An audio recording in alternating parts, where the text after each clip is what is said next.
Hello, kids. West Side students.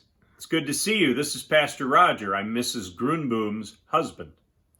And I'd like to read an awesome book for you. It's called The Three Little Pigs, An Architectural Tale. So it's a little different. The author is named Stephen Guarnaccia. And it's a book that has a lot of different little pictures in it from famous architects. So you see all the architects' names are listed there, and there's things to look for in the book that they built. Like here's Falling Waters by Frank Lloyd Wright. So look for architectural things in the book. All right? The Three Little Pigs, An Architectural Tale. Once upon a time, there were three little pigs who lived in a big house in the forest. And one day the three pigs said goodbye to their mother and went off to make their way in the world. Well, the first little pig decided to build his house of scraps. The second little pig decided to build his house of glass. But the third little pig decided to build his house of stones and concrete. Now there was an evil wolf who lived in the woods nearby, and one day he came to the house of the first little pig and said, little pig, let me come in." But the pig answered, "Not by the hair of my chinny chin chin." This made the wolf so angry that he said, "Then I'll huff, and I'll puff, and I'll blow your house in." The wolf huffed, and he puffed, and he blew the house of scraps away. The first little pig ran as fast as he could to the house of his brother. Soon the wolf came to the house of the second little pig. The wolf called out, little pig, let me come in."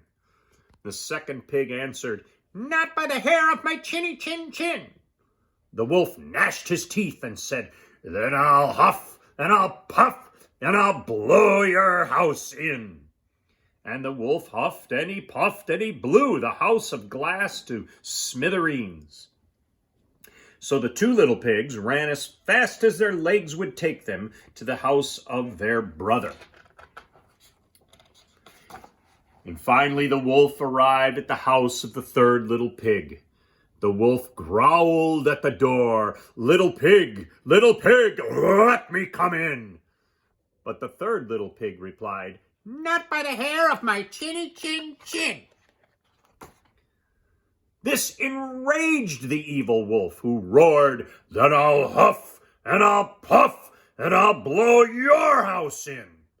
So he huffed, and he puffed, and he puffed, and he huffed, but he couldn't budge the house of stone and concrete.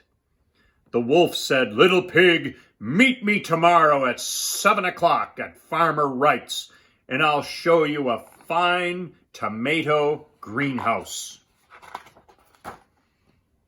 But the pig awoke at 6 o'clock, picked the best tomatoes in the greenhouse, and was home slicing them for lunch by the time the wolf arrived. "I'll get you yet," said the wolf under his breath. The wolf returned to the third pig's house and said, "Little pig, meet me tomorrow morning at 6 o'clock at Farmer Johnson's, and I'll show you an orchard full of tasty apples." Well, the next morning at 5 o'clock, the pig was picking the best apples in Farmer Johnson's orchard when along came the wolf.